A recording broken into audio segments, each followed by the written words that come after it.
Pinupwesto na ang pera ng bayan para sa kanilang pagtakas sa Pilipinas.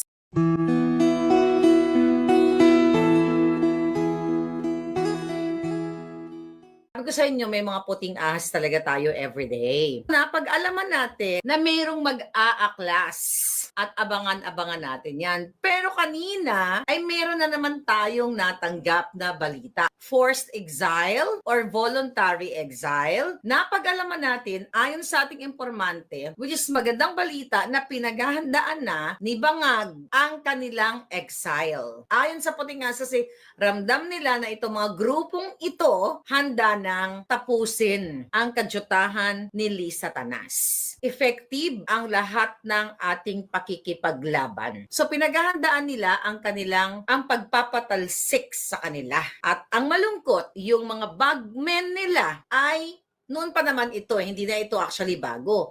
Pinupwesto na ang pera ng bayan para sa kanilang pagtakas sa Pilipinas. Kaya nga 'di ba, ang budget without explaining to you, the 6.325 trillion budget, national budget for 2025 ay pipirmahan na daw ni Bangag sa Atrenta sa Rizal Day nang hindi nagpapaliwanag sa inyo na mali ang ginawa nila sa pag-zero budget ng PhilHealth, sa pagtapya sa Department of Education budget, at dito sa military. Well, gising naman na yung mga brusko natin.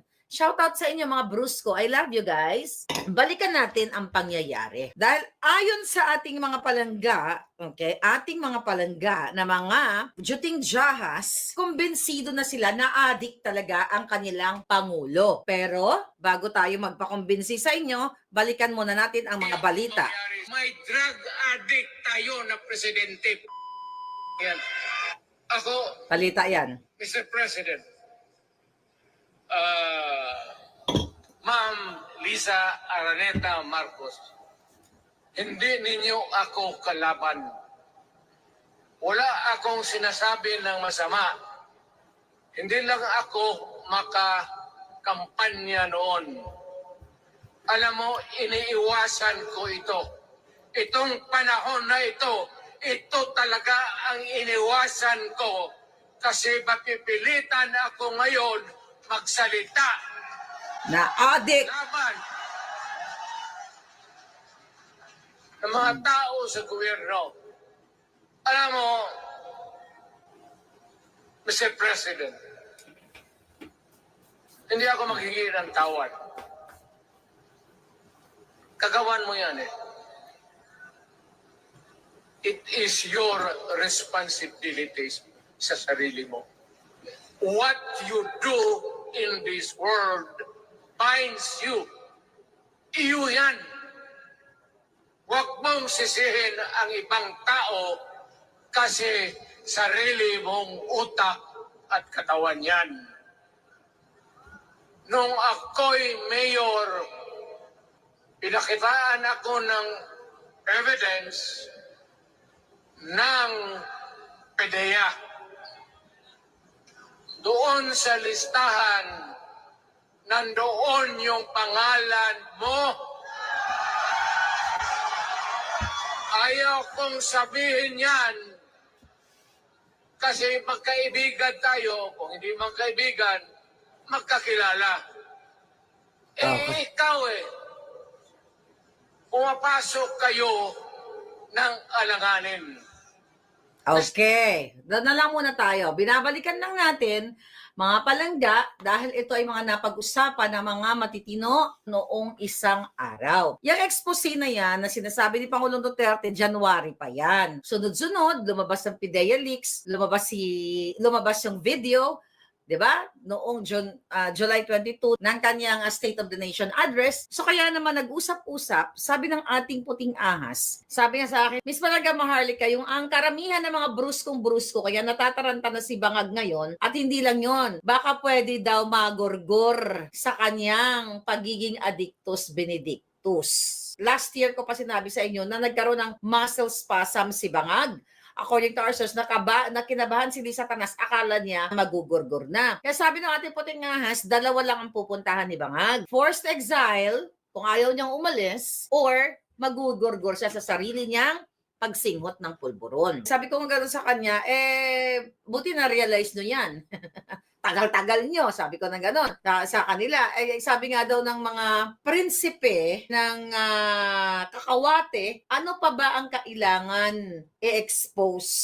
Mukhang ang magaganap na ang sinasabi ni Pangulong Duterte na magagaya ka sa tatay mo. Baka magaya ka. Tapos yung kausap nga natin kahapon, sabi nga daw ng mga katropa niyang Repa Pips doon sa kaharian ng Kakahuate, ano pa daw ba dapat ang expose na pwedeng ilabas? Na ilabas na lahat. Nag-meeting-meeting sila, habang nagkakape sila, lalo na ang pulburon. Sabi ko nga sa kanya, sabi ko, sir, yun na nga eh. Kaya nga araw-araw kami, hindi ako tumitigil. Alam niyo naman, di ba, yung araw ng kagitingan. May video yan, nasa PTV, nasa RTV. Ang tanong ko, tanungin nga kita, sabi kong ganon. Kumbinsido ka ba na ang nasanguso ni Bangag Jr. ay pulburon o tawas? Natawas siya. Sabi nga sa akin, Miss Maharlika, alam naman natin kung ano yon, ganon-ganon. Pero hindi, gusto ko sabihin mo, tawas ba or pulburon? Sabi niya, syempre kokak yun, or pulburon nga. Kaya nga pinaparating niya sa inyo, pinaparating niya sa atin, sabi niya, kumbinsido na ang majority sa lahat ng katiwalian ni Bangag, lalo na yung pagiging pulboronic. Nakikita daw nila yan. Yung talamak na krimen ngayon at nagbabalikan na bentahan ng 3-5 dyan sa kalye. No need expose. Sabi nga sa akin, Miss Mahal ka na, expose mo na lahat eh. Sabi ko, yun naman pala eh. 'Di ba? Yun naman pala, sir. Nag-aantay ang taong bayan kung kailan baka magsasalita kayo para panindigan etong laban para sa Pilipino. Sabi ko, ang taong bayan sukang-suka na sa illegal na ginagawa ng bangag na gobyernong ito. Ngayon, ang sabi ko sa kanya, ano gagawin namin? Araw-araw nagdadadakdak na ako dito. Ang sabi niya mga palangga, just keep doing what you're doing. Kasi effective at mumulat ang taong bayan. Na-educate sila dahil sa number 1 yung paggamit ni Marcos Jr.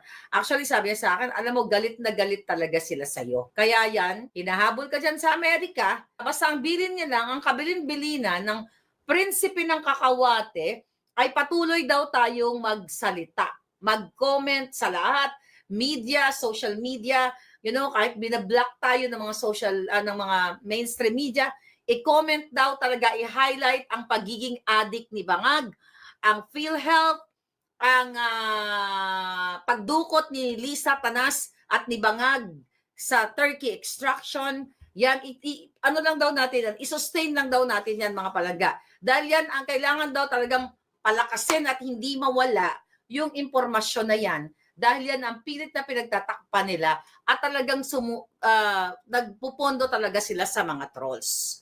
Pero sabi nga ng ating kausap na nakumbinsi na sila, actually matagal naman sila nagkumbinsi, kumukuha lang sila ng timing. Okay? Itong mga prinsipe at prinsesa ng Kakahuate. Ang sabi sa atin, tuloy-tuloy yung mga OFW at kahit sa Pilipinas, magbuo kayo ng mga grupo ninyo, 10, 5, ganyan, na talagang kayo ay mag-discuss, makipag-participate sa social media. Sabi niya kasi itutumba talaga nila si Sara. When I say itutumba, i-impeach nila.